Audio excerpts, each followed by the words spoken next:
And how did you become involved in American Idol? Another crazy story. When I was going through all my surgeries, I, I played woodwind instruments with the inability to really take big, deep breaths, you know? I played woodwind instruments. I played the piccolo, the flute, the clarinet, and the oboe. And my mother, being a musician, I learned how to read and write music. And I was co-writing a lot of my songs at the time. But when I was really injured and when I really didn't have much of a speaking voice, let alone I couldn't sing, I started writing songs about, overcoming adversity and things like that. One of them was written about, a divorce I had to go through. Just one of those times in life on top of injury and not wanting to, go through the kind of pain.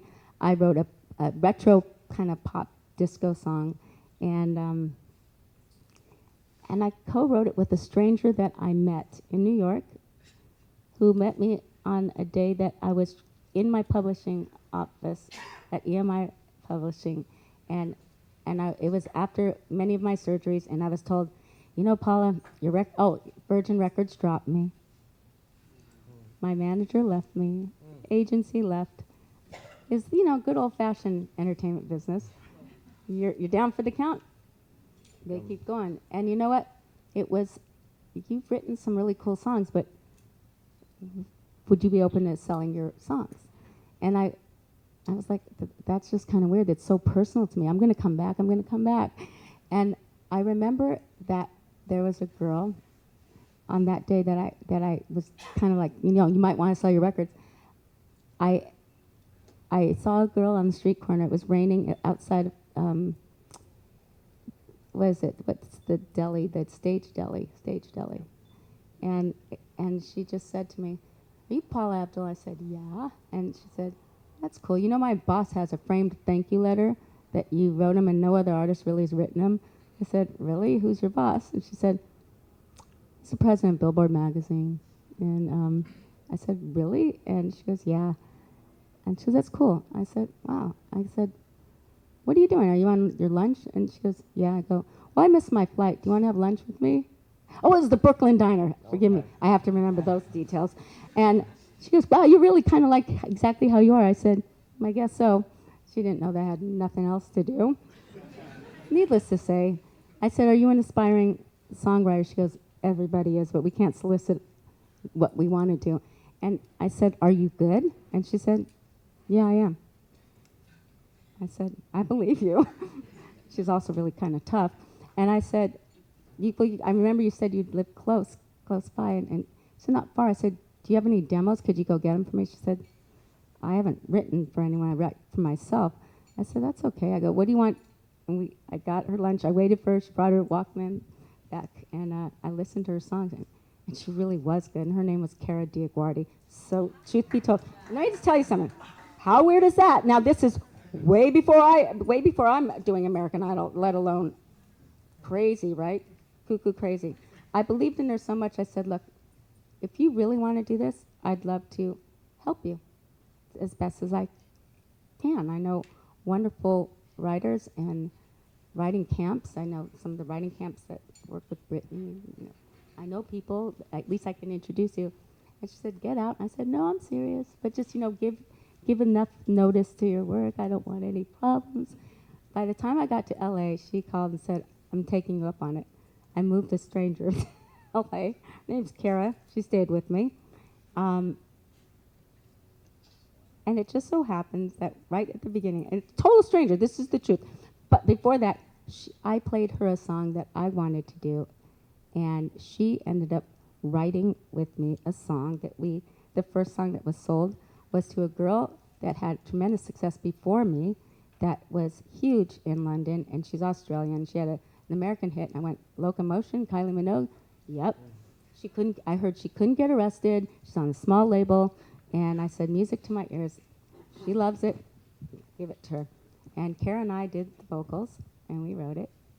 And that was a first song from a girl that I met on a street corner.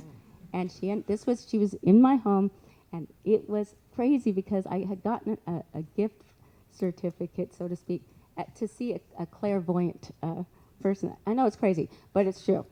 And it came from Jim Brooks' camp, of course, weirder than weird.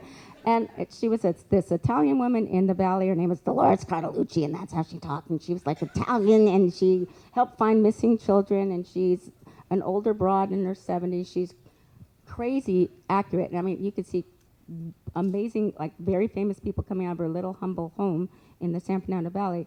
And I happened to bring Kara with me at the time. Truth be told, this is in 1998, I think, 1998, 3 years before American Idol. Kara was with me in the psychic's Dolores Cartolucci's home. She happened to be there when this woman said, "Ah, you're going to be working in television. You're going to be doing some kind of talent show."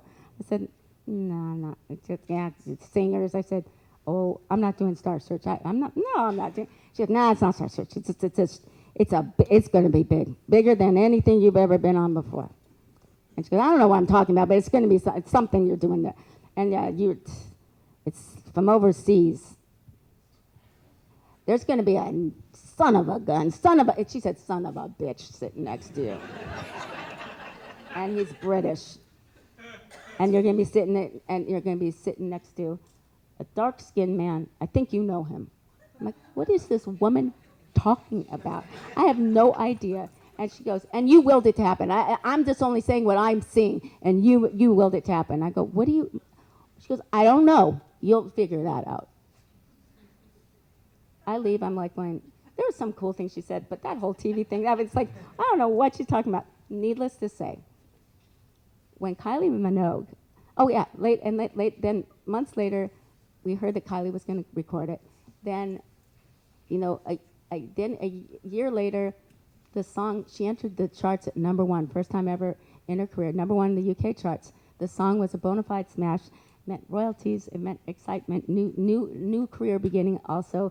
And the fact of the matter is it went #1 in like, I think it was 80 different countries. And later on, and after that, Kara now had been working with writers and having success working with Celine Dion. She's working with, great writers. She's working with Enrique Iglesias, Ricky Martin. Great success for her. I'm going on to have more surgeries. And lo and behold, I get a call from, where are you, Ken? Ken, my attorney, lovely attorney, has been with me for a long, long time. His partner told me that there's a show in the UK. It's a big show. It's a singing talent show, and they're singing your song a cappella, and we need to get clearance. So Kara and I are like, "Oh, cool, that's cool." But me, little does anyone know, I'm in a hospital bed. I haven't gone through my 11th surgery at the time.